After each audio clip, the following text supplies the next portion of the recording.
What is up? Welcome. Thank you for joining. I'm the Draft Room Baller, also known as JD. Welcome to the channel. We're kind of rebooting this channel. I'll be focusing mainly on best ball drafts, sprinkle in some redrafts like bigger tournaments like the Big Gorilla on our favorite site, the FFPC. But for those who don't know me, I've been playing fantasy football for a couple decades now. Started off in Dynasty, got into the FFPC, best ball, redraft tournaments, play mainly high stakes and high volume. But this channel will really focus on what's become my biggest passion, which is best ball drafts. I think with the redraft world, we all get kind of worn out by those waiver wire nights, especially Wednesday nights, when you got multiple teams, making it pretty exhausting. And I've just gravitated more and more over the last decade to best ball. It's become my favorite format. I've been successful with it. So I'm here to share my knowledge and help you guys get better at your best ball drafts. So if you're interested, you can also follow me on TikTok. I've got a channel on there where I drop a daily post with either draft tip, strategy, fades, targets, discussing specific players, the latest news and how it affects your best ball drafts. So make sure you subscribe and go follow me on TikTok, Draft Room Baller, so that you can get more frequent posts on there. But on this channel, we're gonna be focusing on draft board reviews, which is what we're gonna be hitting on today.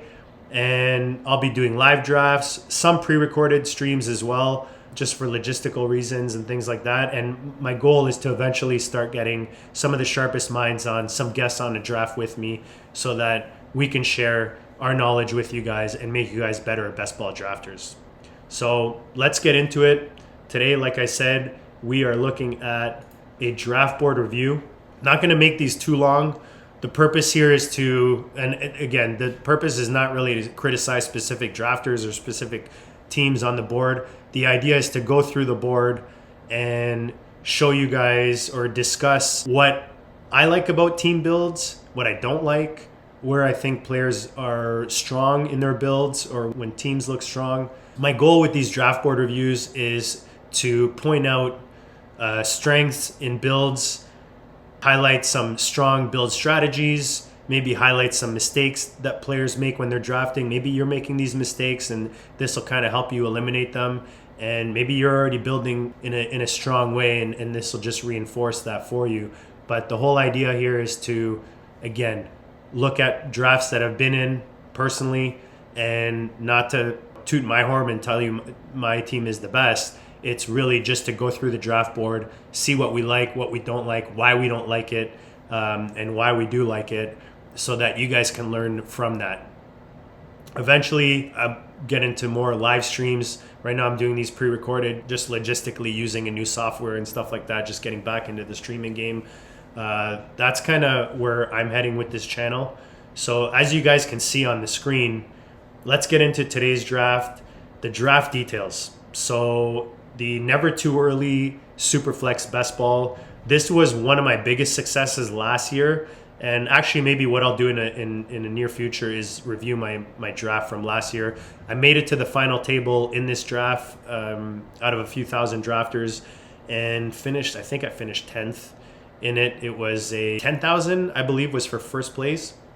The buy-in is only $35, which is nice. It is a super flex best ball, only 20 rounds, so it's more on the slim side of the FFPC drafts. And I drew the 7th spot in this draft specifically. This was literally the first draft that I did in 2025, so I did this back in January. Maybe not my favorite build or team, but again, the whole purpose of this is to go through the draft, help you guys identify mistakes that are made, maybe help you guys strategize a bit as you go through drafts, look at different types of builds. So with this tournament, so the format, if you're not familiar with the FFPC, it is tight end premium. So the actual build for this format, the Superflex Best Ball Tournament, it is tight end premium like the FFPC site as a whole. You obviously have the option to start a second quarterback in one of the flex spots. And then with that, you only get one other flex spot on top of 2 running backs, 2 receivers, and there's no defenses or kickers in these slimmer formats. Those are only in the 28 round 12-man leagues. So we're not going to be discussing kickers and defense, which I know a lot of you prefer not to be discussing, or even maybe you prefer not to be drafting. I love the 28 round drafts. I love the deep drafts. I just find that you can get an edge in those, but that's for another day. Today we're going to focus on the Never Too Early Superflex Best Ball Tournament on the FFPC. You'll see at the bottom there, they are a sponsor of this channel. I've worked with them in the past, and they're just my favorite platform to draft on for many, many reasons. Just a good crew runs the site. They have an amazing live event in Vegas in September for their high stakes main event buy-ins, so you can actually drive live, as well as other big tournaments that they have there. So if you're not already in the FFPC, make sure you use the code DRBaller, obviously for Draft Room Baller, and you'll get $25 off your first team. So if you're doing a $35 buy-in like this tournament, you'll only be paying $10 of that when you first enter. So let's get into it. Let me just switch the screen so that we can see the draft board as opposed to, there we go. All right. So hopefully you guys can see that. I've squished it in there so that we can see the whole board at once. I do find that is a lot easier. And the way I want to do these is I'm not pre-analyzing these boards before I come on. I want to go through this with you guys just to see how I would analyze it. So as I mentioned, I drew the 7 spot, so you can see that Justin Jefferson team there is the team that I drafted. I'll go through each team starting from the 1 spot and work our way to the 12 and just point out things that I notice that I don't like. I talk about it on my TikTok channel again, just to re-emphasize. You can get a lot of draft tips on there, strategy. I talk a lot of strategy. Yesterday's drop was just on balancing. So I think the first 5 to 10 rounds are important in your build. For me, I'm usually looking for value that's falling first, and that'll kind of help me identify my build as I go through. But really the first 10 rounds, what you're looking to do is get the value, get the players that you do like in those first 10 rounds, and then the back end of the draft, the next 10 rounds from 11 to 20, you're balancing out what you did in the first 10 rounds. So whether that's stacking, whether that's filling in gaps with regards to positional needs, and really balancing what you did in those first 10 rounds. So for example, if we look at the first team, they started off QB strong. So obviously with the 1, they took Lamar, took Kyler Murray on their way back, and then A-Chain, and then they double tap on tight end. So following that up actually with 3 receivers. So what you would expect on the back end of their draft, and we see it here from 10 to 20, is really RB heavy, wide receiver heavy, to balance out what they did in the first draft. So they actually chose to target their quarterbacks and their tight ends early. And again, I'm not here to say that that's wrong. One of the beauties of best balls, and the reason that I actually really enjoy it, is you can really build the teams the way you want, the way you're comfortable. You can get the players you like. I always say, have fun with best ball. The whole point of fantasy as a whole is to have fun. Best ball is no different. Even people talk about portfolios, and we'll talk about that in later episodes, how to balance out your portfolios and ownership percentages and how to hedge, all those type of things. We'll definitely talk about that in future episodes. But really the number one thing with fantasy football is make sure you're having fun, right? Because if it's not fun, then there's really no point in doing this. So build your teams the way you like. I like to build different types of teams. I gravitate to wide receiver heavy teams. Anchor RB is really a way that I like to go. You can see that from my build in the 7 spot. But again, this guy in the 1 spot wanted to go double tap on quarterbacks to start his build with Lamar and Kyler.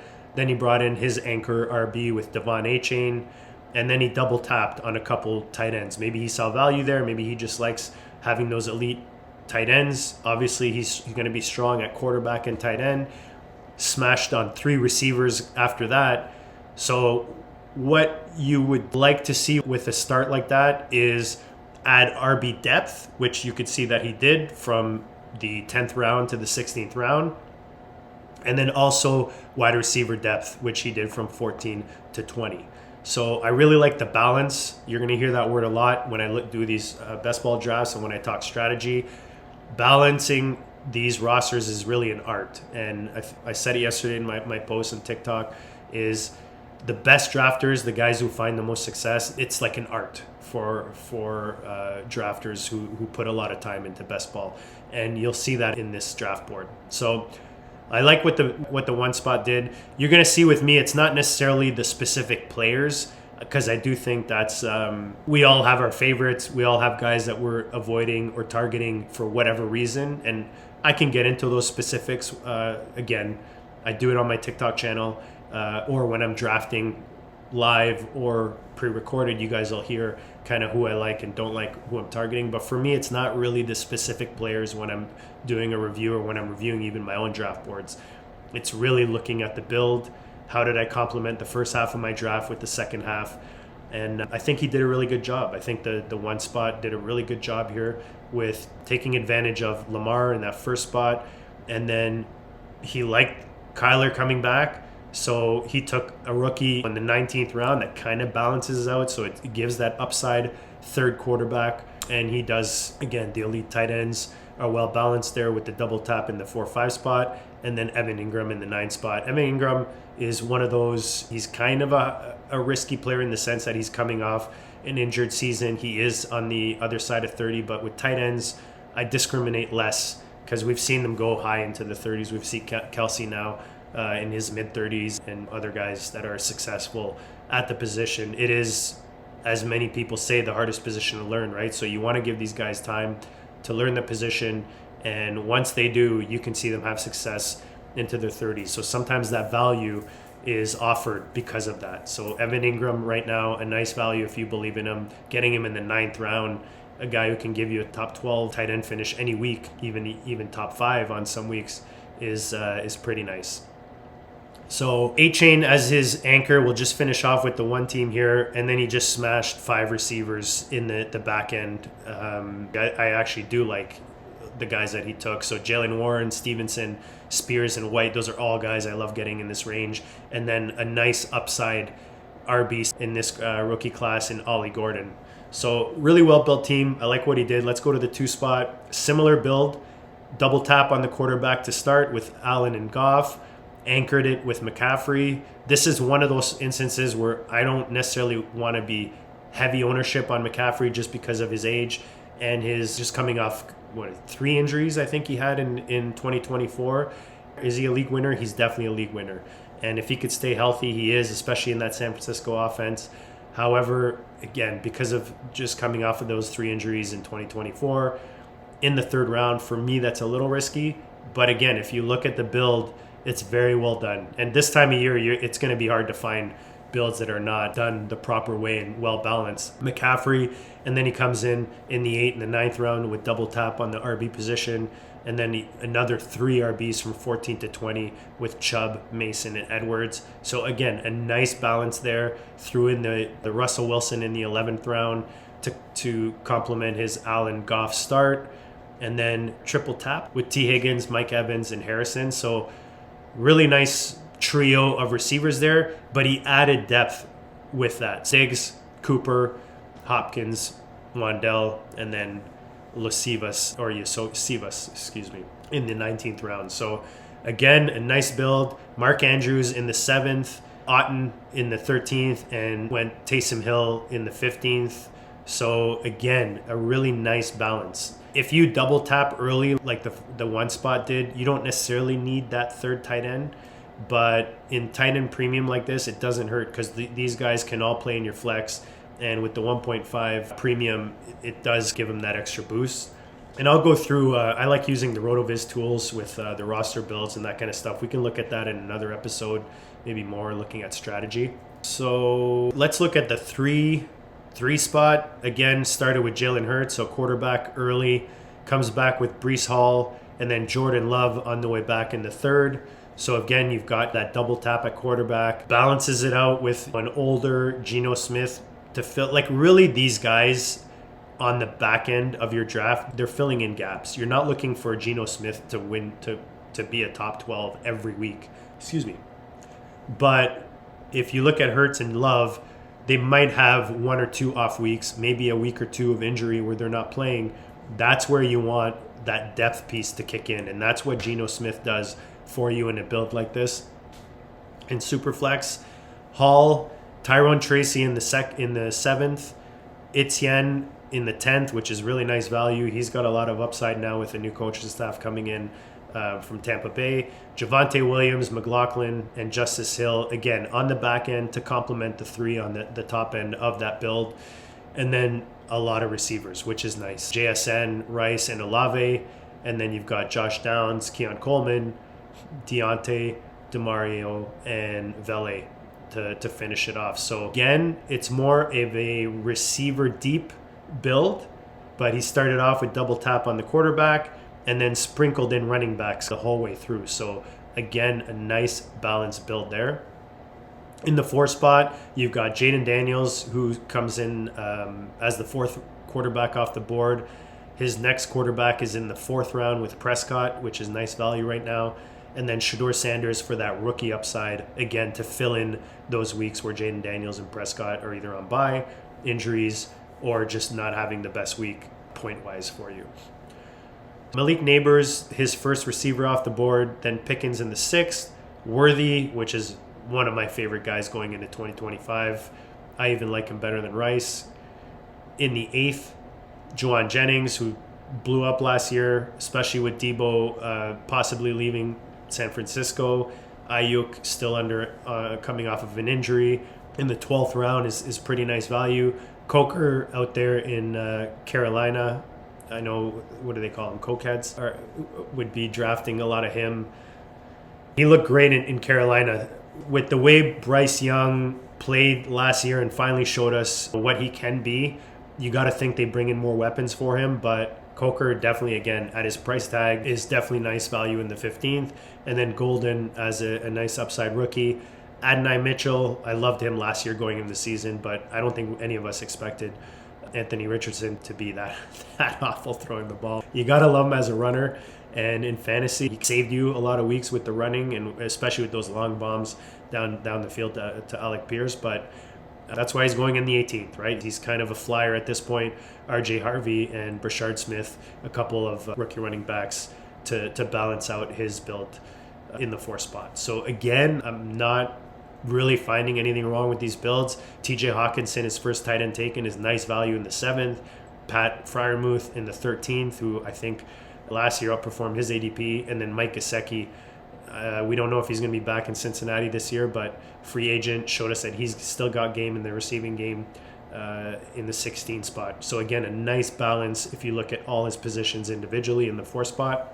So if we look at the 5 spot, this is the first time we don't see a quarterback go off the board in the 1st round. So, and this is usually where you're going to see it. Sometimes Burrow creeps in to tail those first 4 guys, but this is where you start usually seeing the Chase and the Barkleys start to kick in. So the 5 spot here goes Jamar Chase, Trey McBride, Justin Herbert for their first 3 picks. A nice balance there with a stud receiver, stud tight end, and then pretty decent quarterback in the 3rd round, especially if they add weapons for Herbert out there in LA. He's going to be a nice value in the 3rd round in Superflex. Garrett Wilson, we don't know what the quarterback situation is going to be, but Adams is probably gone, and he goes back to that wide receiver 1 spot in New York. And Tua in the 5 spot as the 2nd quarterback for this build. So you can see here kind of a pattern, right, with these builds where when the quarterback early, and then maybe you throw in a flyer, a rookie, or a vet that'll fill in those bye weeks and fill in those, especially with a guy like Tua. Even go with 2 depth quarterbacks with a guy like Tua just because of his history with the concussions. But I always say you are telling a story when you build a team in best ball, because there's no waivers, there's no trading, right? You don't get to decide which guy's playing for you on a certain week or not. Best ball, for those who don't know, your best scorers are the ones that are in your starting lineup. So because of that, you want to tell a story. So in this case, for me, if I'm drafting Tua in the 5th as my QB2, if you're drafting him as your QB3, you're thinking, okay, he's not going to play the entire season, but what he does is going to give you some good scoring. But here, as your QB2 in the 5th round in Superflex, your story is basically that Tua is going to play most weeks, and you're not going to be dealing with those injuries. And you could see it by his next pick, right, with Jalen Waddle. So clearly he believes that Miami's going to be back, Waddle's going to be back, Tua's going to be back, and this offense is going to be firing again on all cylinders. And if Tyreek Hill is gone next year, that stack of Tua and Waddle is definitely going to be strong. And best ball is the one format where I'm definitely stacking. I've made the mistake in other formats like Dynasty, redraft. I've kind of off a bit on stacking. You'll always be stacking for those who remember the GOAT District days, but in best ball, that is the one format where I am looking to stack players. You guys can go back and look at some studies on that. Larky, that's it. If you go back and look at Larky's articles, I believe they're on Player Profiler, specifically looking at the benefits of stacking in best ball, there is an advantage there. So best ball is the one format where I do think it's important to look for stacks when it makes sense. You don't want to reach on guys. That's a mistake I think a lot of people do, is they'll reach on guys to get that stack. And that is anytime you reach in best ball, you really don't need to reach in best ball, especially the first 10 rounds. So for me, the first 10 rounds, like I said earlier, I'm looking for value. Whereas on the back end, like you get into the double digit rounds, you can start, sure you get your guys, getting your build kind of balanced out, and maybe you can reach around or two to get that stack, just because the ADP means a lot less as you get later into the draft. But in the beginning of the drafts, especially the first 10 rounds, I'm looking for value. I'm looking for those guys that are falling in value. And for me, a lot of times that helps me make my decision on which guy I'm going to take. So stack there with Miami. Hubbard is his first running back. So again, you're looking at more of a late round running back build here in the 7th round, or zero running back, whatever you want to call it. Hubbard, who I loved last year, and he was definitely a hit in the 7th round, is nice for this build as your RB1. He comes back in the 10th round with a rookie, and actually he's got a lot of rookies. So maybe the first build here where I might, I'm never going to sit here and say what you did is wrong, right? Because that's just not my nature. I believe that any type of build can win. That's the beauty of best ball. That's the beauty of fantasy. If there was one way to do it, I think it'd be a boring, I guess you could say, is boring. I was going to say boring sport, but it's not really a sport, right? But it'd be boring if there was really one way to do it. The beauty of best ball and the beauty of fantasy is that there's ways to do it. And tools that you can use to explore that are definitely on RotoViz. They've got the roster build tools, and then Fantasy Mojo is also one of my go-to tabs. It gives you all the ADPs for the FFPC. You can look at previous leagues and see how the winning builds were basically put together. So those are two websites I strongly recommend if you're doing best ball, is RotoViz and Fantasy Mojo. They are not sponsors of the channel. Two sites that I use religiously when I'm doing my best ball drafts. And actually FFPC or RotoViz actually has a command center where you can load up kind of username from the FFPC, and you can have kind of command center while you're drafting, which will show your ownership percentages. That's mainly the main reason why I use it. It'll show me my percentages on players that are available and help you kind of those decisions. Their rankings kick in, and I think they put it in order of rankings as well. But I just like seeing don't want to be too heavy on a guy. Again, I don't want to go too deep into ownership percentages and how to manage that portfolio wise. We'll get to that in another episode, but just some tools for you guys to check out if you haven't already. All right, went on a little tangent there. Let's get back to the build.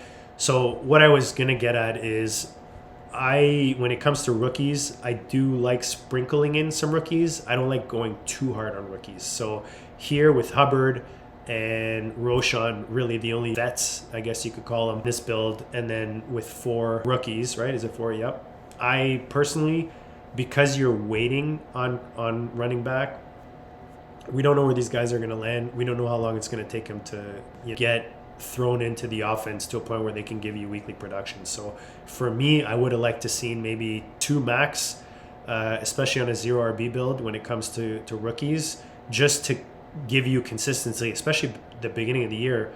And you're really leaning on Hubbard and Roshan to be your production in the first 2 to 4 weeks, because it's rare, face it, unless there's an injury, that rookie RBs are going to start right off the bat and give you production. So that would be my first kind of critic, I guess you could say, if I'm going to be using that word.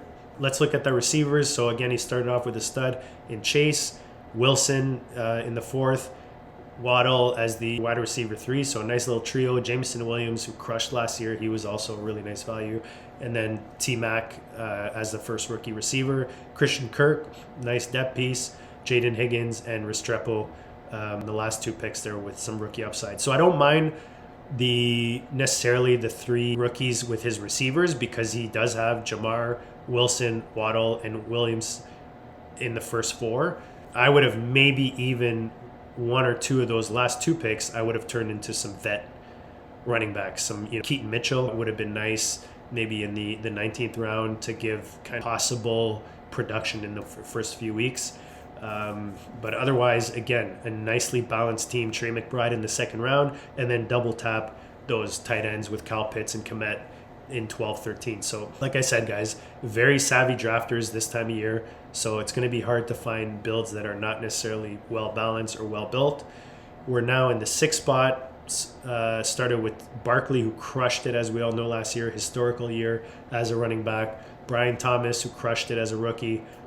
Jacobs, McConkey, and McLaurin for his first 5 picks. So you kind of build when you're looking at not touching quarterback until the 7th round, not touching tight end until the 10th round, but he's got his studs in running back with Barkley and Jacobs, and then his 3 receivers in Thomas, McConkey, and McLaurin.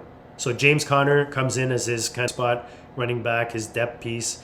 Tank Bigsby in the 11th, Marshawn Lloyd in the 16th, and Khalil Herbert in the 12th. So again, a well-balanced running back room. Started with his first quarterback in the 7th round with J.J. McCarthy, Cameron Ward in the 8th. So like couple upside younger guys. So J.J. McCarthy is going to be coming off injury. We don't know when he's going to start, if he's going to necessarily start week 1. Maybe they bring back Cousins.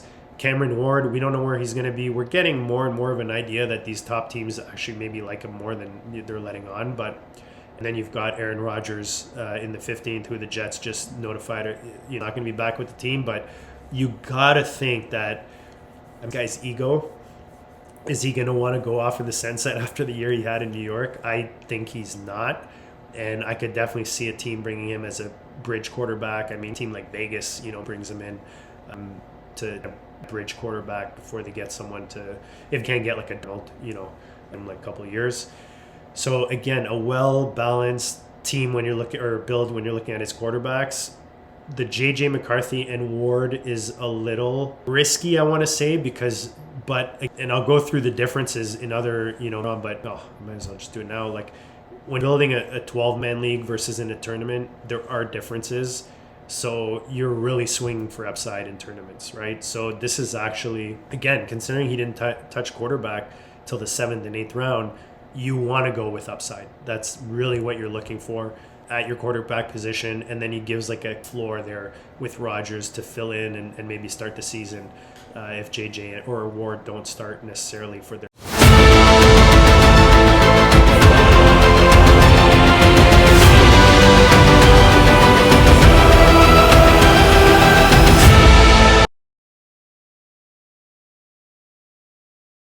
teams. So the 7th spot is my team that I built. Started off with JJ. It's for me not to take JJ when he passes 5 or 6 in any draft, to be honest. So started off with JJ, came back with Nico Collins. So a couple stud receivers. Bucky Irving in the 3rd as my anchor back. CJ Stroud, I think, is going to be a nice value this year in drafts, just in any format. I see a bounce back with him this year. Sorry guys, my throat is just the heat that's being pumped. We're under like 70 or 80 centimeters of snow in the last 3 days up here. So I've got the heaters pumping big time. And I'm also getting over a cold. So that's not helping. All right. So my first 5, I'm looking at JJ, Nico, DJ Moore in the 5th. So my 3 kind of, which I like to have at least 3 stud receivers. CJ Stroud, and then Lawrence in the 6th.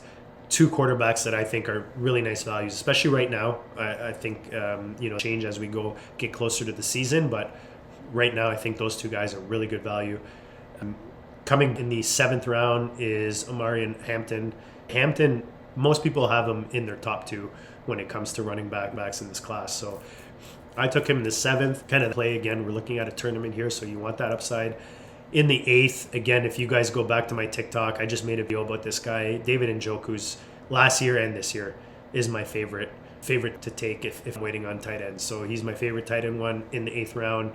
I'm surprised I didn't take Tucker Kraft actually in the 9th coming back because I love double tapping those guys, but I went Deebo Samuel and then Jacoby Myers. Jacoby Myers is just solid. I mean, performs his ATP every year. And you got to think they're going to do something at quarterback in Vegas with, there and wanted to, they didn't have the greatest season. They're going to have some new coaching staff over there with Pete Carroll. So you got to think they're going to come in with something different at the quarterback position. And that'll only help a guy like Jacoby Myers. Jerome Ford and Blake Corum, I think are two guys that, again, you're looking at double-digit picks here, 11 and 12. Those complement my first two picks in Bucky Irvin and Hampton. So I got to think either Jerome Ford or Blake Corum will give some early production and then have upside in the sense that they could be starters for their teams depending on injuries, depending on if Nick Chubb is back or, maybe Kyron has an issue to start the season. He has had historically concerns missing a game here and there. So, and you got to think that, use Corum a bit more than they did, especially this year out there in LA. Likely is a really nice upside play this year. I know we've been probably saying that for 2 or 3 years now, but you got to think Mark Andrews, as much as he had a great years, was very touchdown heavy with his production. And I don't know, man, with those mistakes he made against the Bills in the divisional round, you got to think that there's maybe bad taste left in the staff and management's mouth, and Likely's shown, man. He's guy looks like a receiver out there. I feel like Likely does what we would want Kyle Pitts to do, right? Just being that receiving tight end and lining up all over the field. And then grabbed Harold Fannin for an upside tight end. He's, some of them as tight end 1, some people as tight end 2, going with rookie class.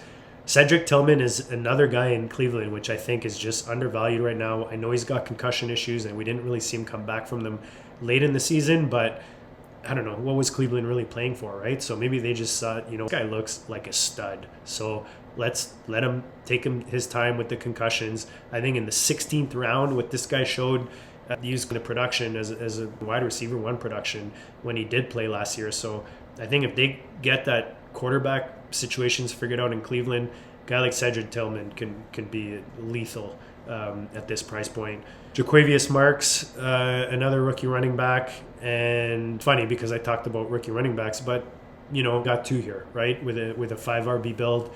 And then Brenton Strange, I talked about Evan Ingram and his injury issues, his age. We don't know if they're even re-signing him, right, when it comes to Ingram. So Strange might be the starting tight end in that offense with that new coaching staff coming in from Tampa Bay. So we became part of that offense, and Strange was coming along in that Jacksonville offense, building rapport with Lawrence. So I think that he's a sneaky, especially in the tight end premium, he's definitely a sneaky grab in the 18th round.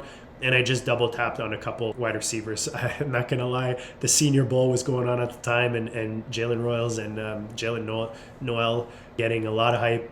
I just double tap on some upside there to complement my receivers. So that's the build in the 7 spot. Again, we go into the spot that's similar, double tap early on the QB, and then add a third kind of depth piece quarterback. And Bryce Young, like I said earlier, he showed nicely last year that, maybe it was a little rough to start, but he's the starting quarterback in the NFL, and if they had weapons for him, I think he's only going to get better. So I like the quarterback build here with Joe Burrow in the 1st, Nix in the 3rd, and then Bryce Young in the 8th, Puka Nacua in the 2nd, Drake London, and then DK Metcalf in the 6th. So you've got his 3 kind of anchor receivers, which I love to see a build like that. Chase Brown, he's going to be an interesting guy because he came on really strong last year, but there's a need for running back in that Cincinnati offense. So what are they going to do in the draft? Who are they going to bring in? But he stays at the RB1 spot. I mean, nice value there in the 5th round. David Montgomery in the 7th. The last couple years, 23 and 24, Montgomery is one of my favorite guys to draft. Just the value always outproduces his ADP. However, he looked kind of sluggish to me when he did come back from injury last year. So I do have some concern a little bit, but again, you're in the 7th round. So if he fills in enough weeks for you as a starter, and you could see here with Zach Charbonnet in the 11th, Garindo in the 14th, Braylon Allen in the 16th, and then Keaton Mitchell in the 20th, he balances out nicely and adds enough depth that you got to think that, Chase Brown is his anchor RB1. One of those other 5 running backs are going to fill in that RB2 spot and to fill in the RB1 when needed, if Chase Brown is either on bye week or has injuries. So RBs and quarterbacks nicely built there. Tucker Kraft, one of my favorite guys last year, again this year, nice value in tight end premium in the 9th round as a tight end 1. Ben Sinnott, another guy I love drafting this year, in 15th round. And Theo Johnson, again, another value that I really like. A couple rookies from last year. Theo showed us a bit more, obviously, because Sinnott had Ertz in front of him, but I think both of these guys have a lot of upside. So in a tournament style like this, I do like it. Theo Johnson will be the starter, so you got to, complementing Sinnott and Kraft. For whatever reason, Sinnott doesn't start the season, but, 3 solid upside tight ends.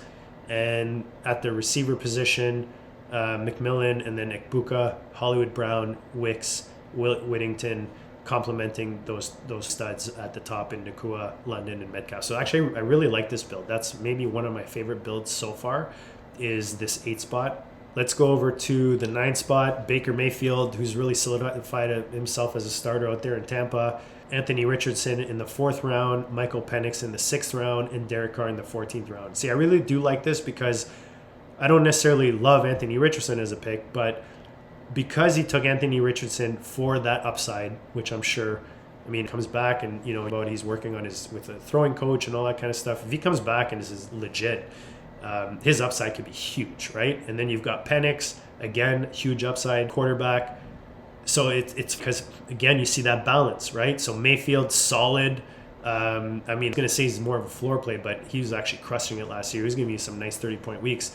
But again, this is a really solid quarterback room with Mayfield, Richardson, Penix, and Carr. Carr's kind of fill in the blanks. We don't know where he's going to end up, but he does offer you kind of the floor. Let's say Richardson doesn't pan out, at least you've got kind of a piece to fill in your quarterback, QB2 or your bye weeks for Mayfield there in Derek Carr. So Tyreek Hill as the wide receiver 1 in the 3rd, Devontae Adams in the 5th, and then Jerry Jeudy. So those 3 stud, receivers in the first 7 rounds. And then you got Pittman, who's a nice value, gives you that stack with Richardson. Mooney gives you that nice stack with Penix. Leggett, Tolbert, and Malik Washington on the back end there. So a nice balanced receiving room. The running backs, you've got Derrick Henry in the 2nd, who we know is a beast. J.K. Dobbins, who could be a really good value in the 8th, especially if the Chargers don't, draft high at the position. Brian Robinson was, steady last year. I would have liked to see more production from him last year. He's a guy I did like drafting. But in that Jaden Daniels offense, I could really kind of outplay his ADP as well. And then you've got Eckler, more of a floor play, and Kendre Miller, kind of a flyer, I guess you could say. I really liked Kendre coming in as a rookie. For whatever reason, they didn't like playing him when he was healthy, and he did have those health issues. But, Kendre Miller might be an RB2 for you going into 2025, depending on what they do in New Orleans, especially with that new coaching staff there. So, again, a really nice balanced team. Goddard in the 10th, first tight end taken. Dalton Schultz, more of kind of like floor play in the 13th round, and then Juwan Johnson in the 18th. He's a free agent. He's that could find and really become a significant piece for your especially in the 18th round, guys. Tight end premium. He offers a lot of upside. So again, a really nice balanced team. We move over to the 10th spot. Bijan Robinson falling to the 10th is nice value. Patrick Mahomes coming back in the 2nd. AJ Brown in the 3rd. So you've got kind of like with running back, quarterback, and receiver. Brock Purdy's a nice QB2 there in the 4th round. And then this guy stacks the Travis Kelce, Patrick Mahomes. So again, because this is a tournament, I don't mind taking the risk on that Travis Kelce as long as you don't have like huge ownership. And, he's in here and there. That could be a strong stack for you in 2025 if Travis does come back and holds up health-wise. You've got Alvin Kamara as the RB2. Tony Pollard, DeAndre Swift, Tyler Algier in the 13th, Jalen Wright with that upside play in the 15th. So again, a nice balance, RB strong team, because you only took one receiver in the first 7 rounds, but then look what he does with his receivers. Against that balance. 8th round, Chris Godwin. 10th round, Cooper Kupp. Keenan Allen, the 11th. Ricky Pearsall for that upside. Marvin Mims came along at the end there, was playing all over the field for Denver. He could be huge in 2025. Romeo Doubs, some people think he's the wide receiver 1 in Green Bay.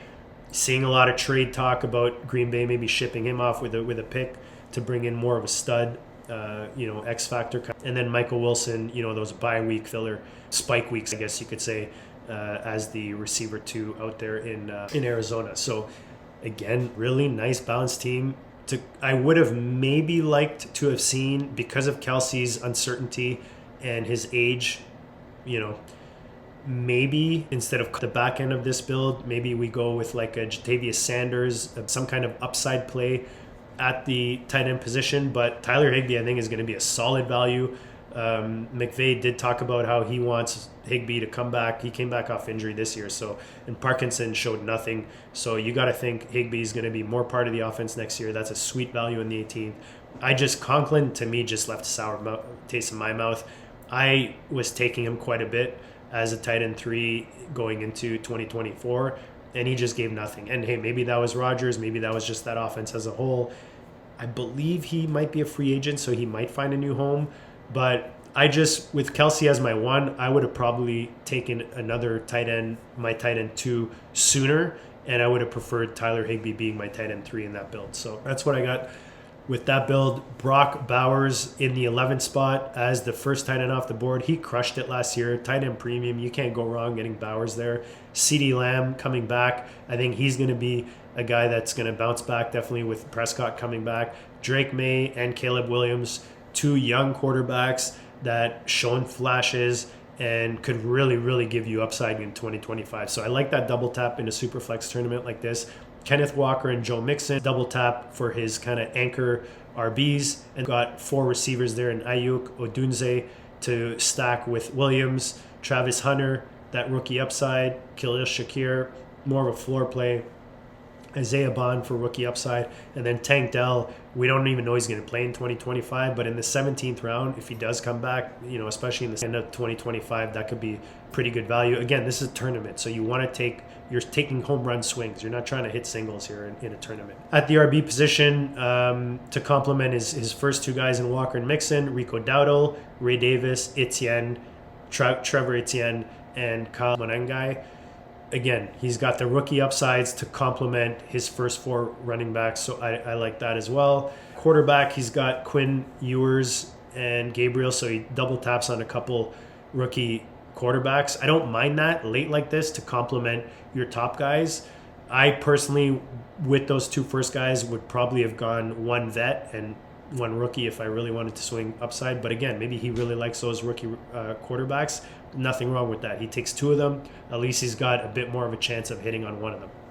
Finally, in the 12th team, we've got Jahmyr Gibbs as the 1 board. Comes back with the Detroit Amon-Ra St. Brown. My guess is he was probably hoping Goff would come back, but probably not in this type of format. Kyron Williams, Jonathan Taylor. So in the first 4 pick, he goes running back heavy, 3 studs, 3 really big with his running backs. We saw do well in 2024.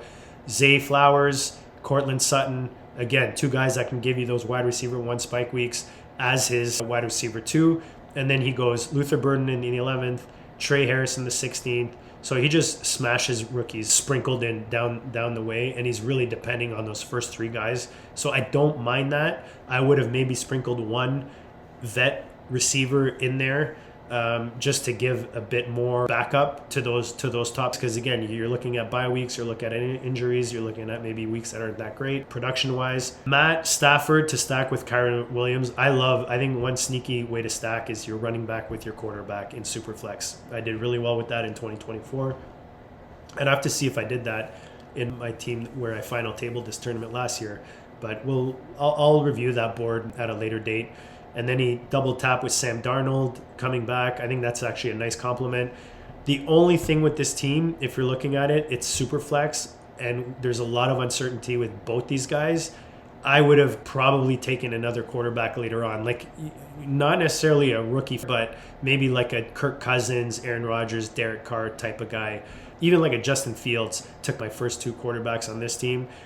Kincaid in the 9th, Loveland, who's a highly touted rookie tight end, coming in the 12th, and then Noah Gray, which could be really good value if... See, the thing with this, in a tournament like this, when you're drafting early and you take something like Noah Gray in the 17th round, if Travis Kelce does not come back this year, this guy has a huge advantage at tight end, because Noah Gray, most likely, we don't know if they do something else at the position, but let's say things stay status quo and they're happy with Gray and, who's the other rookie that they have on their team?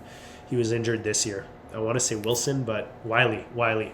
If they're happy with those two, let's say Wiley comes back from injury and they're confident that he's going to be a good tight end too in that offense, Noah Gray is just going to skyrocket, and you're not going to be able to get him in the 17th round. So that's an advantage that this team has, taking a guy in the 17th early in the offseason, early in a tournament like this, like the Never Too Early Superflex best ball tournament on the FFPC.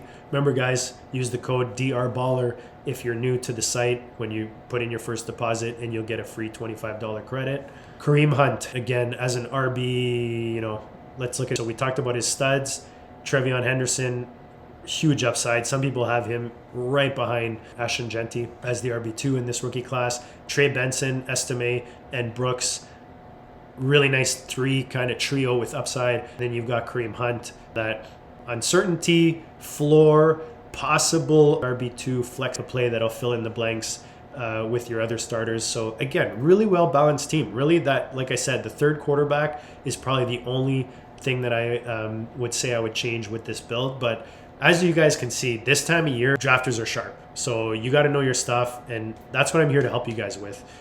Make sure you tune in when I do these draft board reviews. Make sure you tune in when I do live drafts, when I do pre-recorded drafts. I'm going to be pumping these at least once a week. I'm going to be bringing these out, especially if I can get over this cold and get back into it for you guys. But make sure you check out my TikTok channel. I'm dropping daily, guys. Tips, strategy, fades, targets, things to do, not do, and anything you guys want to hear or want to learn about, or, you don't agree, you agree with me, anything you guys want to discuss, you drop it in the comments. I'll be interacting with you guys as much as I can. The end goal is to really help you guys with your best ball game, build a community around Draft Room Baller so that we can all win together, right? Maybe one of you guys will smash one of these tournaments and win a nice 20K going with 2025. Appreciate you guys tuning in. Hopefully this was helpful, you guys. Let me know in the comments what you thought. If you got something from it, you don't like it, if you don't like something, I'm open to anything, man. I want to get better. I want you guys to get better, and we'll do that together. So hope you guys have a great rest of the day, and we'll check you later.